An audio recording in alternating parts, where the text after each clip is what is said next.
Big boys, What you gonna do? What you gonna do when they come for you? New space, new feel. There's a new spot, guys. Big New Boys everything. Cafe is where we're recording from today. This place is opening on the 28th June. Make sure you're here for the launch. 29th June as well. We've got another event. It's going to be a long weekend, so make sure you're here to have fun with us. We are back with another podcast episode. It's been a while. We've been waiting for this place to open up so that we can give you the best content with the best background. So let's get into it. And the best people. The best admins. I'm here with my boy. Introduce yourself once again. Daniel, also known as Gaijin. Yeah, and I'm your boy, KCZM. You know the vibes. So today's Pretty boy things. Pretty boy things. Hide your girls. Anyways, so today, on this episode, we're going to be talking about the state of the motorsport industry. The shambles. It's in shambles, guys. Commits have died down. Drives have died down. Events have died down. Cars have died down. Cars have died down. Yeah. You know, sponsors are pulling out, you know, and like a boyfriend. Anyways. So what do you think is the biggest issue? Like, why is motorsport sort of growing, but at the same time it's dying? Because like I have said, commits have died down. There's no events, and all these things going on right now. What do you think could be the problem, and how can we help fix this as a community? I think it's for me why I think commits are dying down right now and all these shows are dying down is pride. From the people? Pride from the people, from everyone, just like. So the whole industry just has so much pride. There's just so much pride right now. People are not willing to work with each other. And everybody feels they're bigger and everybody feels they can do it by themselves. Yes, and everybody feels it's competition now. Yeah. So it's gone from it being educative and interactive to it being competition. I feel like people out there. It's not about unity anymore. It's now about competition. Who's going to do it better? Who has got the most money? Such stuff. And also, if it comes to commits per se, I would say how the culture carried. How's the culture carried? I think we somewhat went a little bit loose. It became diarrhea at some point, where when we go for commits, there's some obviously performance cars that and performance drivers and good drivers that if you point at this one, if they take a stand at the commit, it'll be all cool. Now it got to a point where people started thinking any car can do anything. Whereby you find somebody will get a hit, they'll try to. So what you're trying to say basically is commits became reckless. They became reckless. People were careless, and that's very true, because if you see the state of Unza extension, that more. You know the more I'm talking about. Yeah. This is one of the reasons why now speed humps were put in place all over the place. They put unnecessary speed humps. If you go there, they're very big. The sad place. It's like they want you to leave your car at home and then come walking. I feel like what he's saying is true. It's because people were careless. You want to push a car to its limits when it cannot do what you want it to do. You're trying to spin a Vitz. You're trying to spin a car that has no power. So it became very reckless, and people were hitting into other people's cars, hitting into bins now, hitting into trees at East Park. So I feel like this is why we were chased away as a community. And at some point it became and also at some point it They thought maybe they just put up a poster saying 10,000 kwacha, but the petrol heads were like, we will pay that we'll pay 10,000. that 10,000 kwacha. And the other thing is, even these people that were doing stunts there carelessly might not even be pros. They're not even professional. They're just trying to imitate the people that can actually. No, you know the thing with Kamits, adrenaline. Like once you go to a Kamit, adrenaline, so much adrenaline, you want people to see. So there's no control.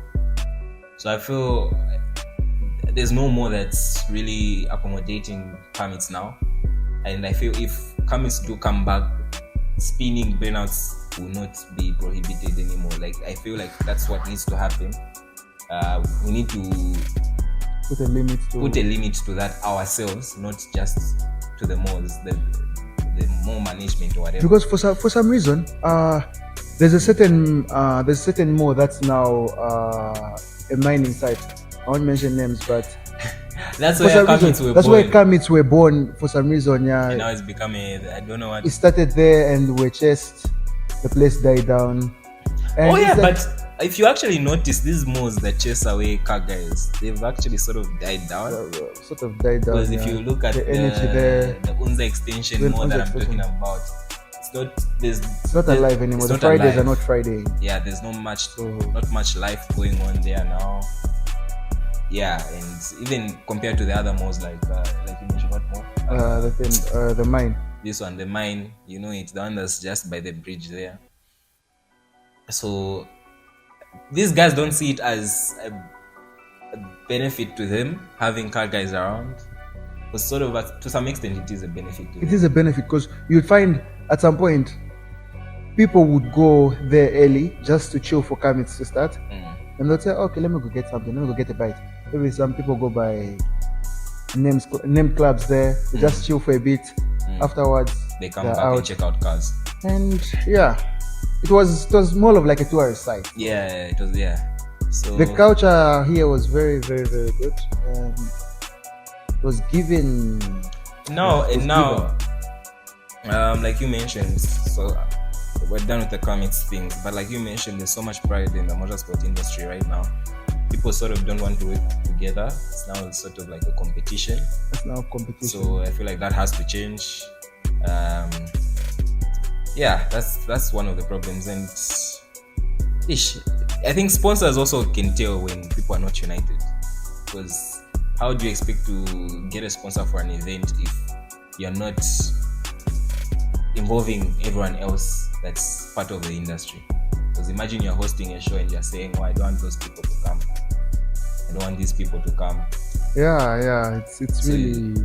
If we show that we are a united motorsport industry, sponsors will be willing to put in money as well, because they'll say, okay, if we put in money into this thing, it's going to have a big impact. But on the other hand, have you noticed that despite Kamits dying and let's say drives dying, have you noticed that this thing, what you call this, the drag races are now taking up? It's like a big thing.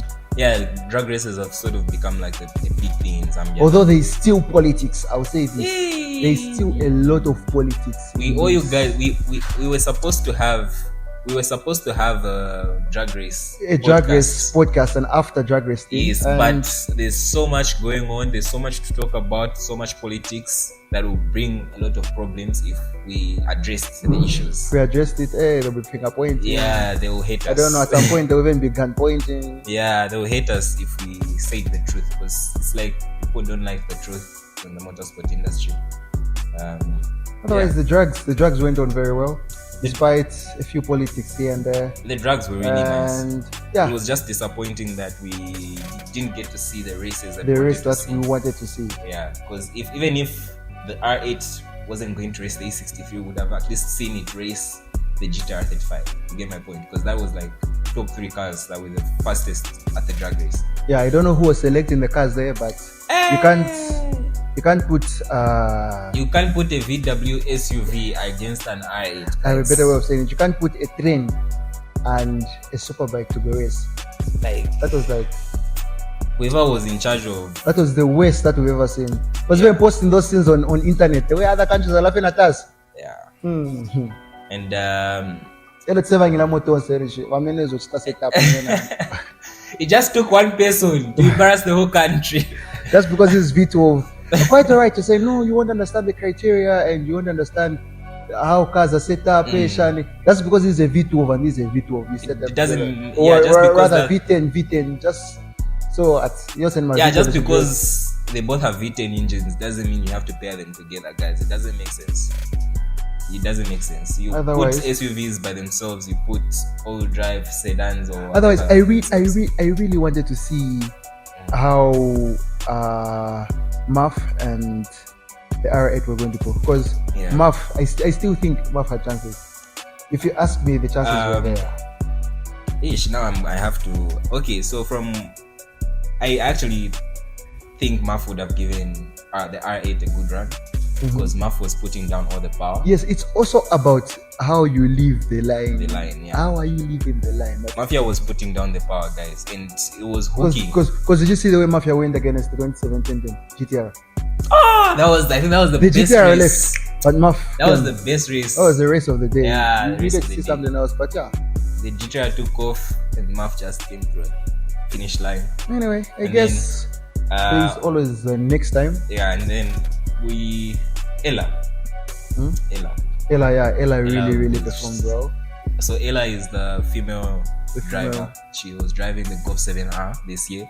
Yeah, last year she was driving the 350Z. Just to say this, big ups to Tariq. You did everything possible for her to be the best driver. I can say on the Golf 7Rs. She was the best. Even the launchings. Yeah. Did you hear the launching?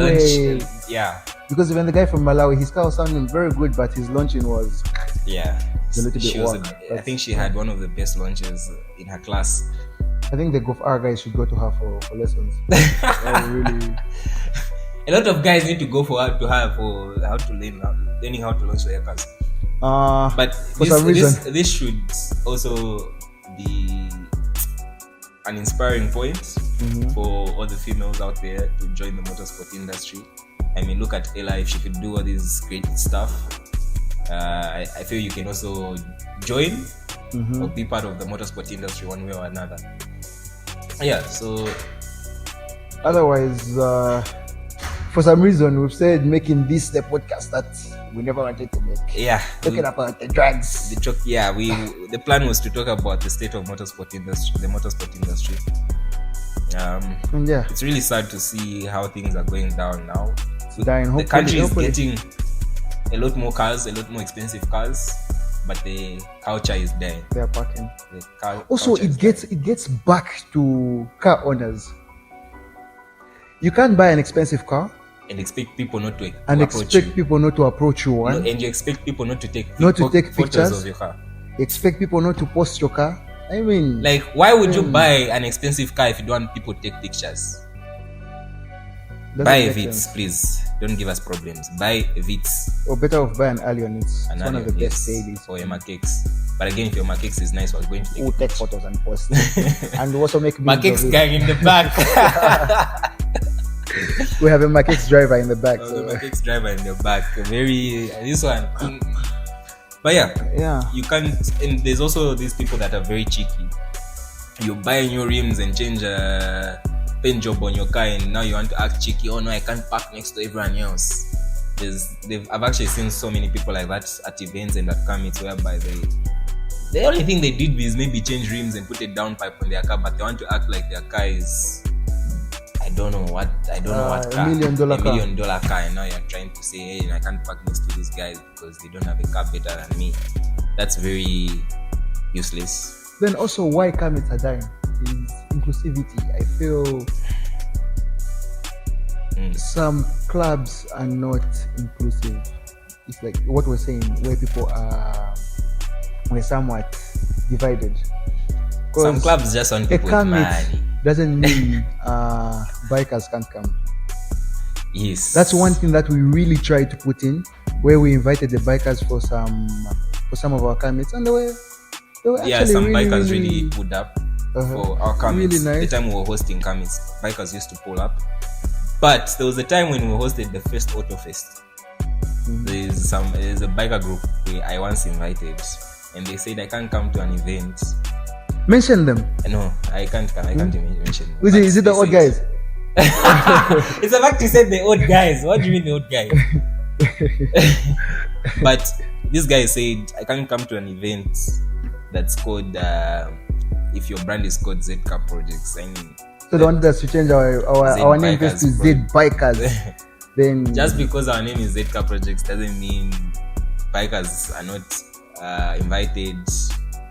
Or at times, if we invite you, it's not like we're just one inspired. Yeah. Two, you're there to look after us. So you just come there, you tell us how the life is. You inspire young ones. Some people will come and look at your bikes. They'll enjoy. They'll look at your car, and you get to tell them, "Oh, okay, for you to do this." At times, at Kamits, one thing about Kamits is it's also a good place to have connections. Because one, you find carpenters, people who are very good at. So you said carpenters, like yes, Useko. there are carpenters and carpenters, so you can find connections. So Bryant is a carpenter. He's a carpenter and he's a carpenter. I'm a motor karafuti. I'm a jua mapranga. Useko. Yes. Then again, you find doctors there. So it's a good place to network. It's a good place to network and inspire as well. Because if you a guy with a bike and a guy with a car can come to a Kamit, and then you see a bike and like, this bike is nice. Can I hear it? And then you get inspired and maybe buy one. The biker can also get inspired and buy a car. You know, you meet people that do sound, and there's people that just like doing interior. You exchange ideas. And yeah. So that's what Kamits are all about, and also just to inspire people mostly. But in Zambia, it's a show-off game. Who's got the most money? Who can do the best stunts? So it's very sad that the culture is going down like that. But anyways, that's enough for today. I think it's a wrap. We just came to vent a little bit, and yeah, sort of, yeah. But we'll try reintroduce the podcast. So right now, at least we are back again more often. We're coming back more often. Yeah. And remember, 28th, Big Boys Cafe is open. 28th June at Twin Palm Mall, Big Boys Cafe next to Panarotis. You heard that? Be here.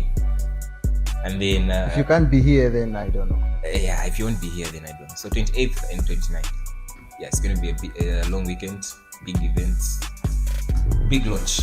So yeah, my director Mumboya Pavavota. Okay, wrap this shit up.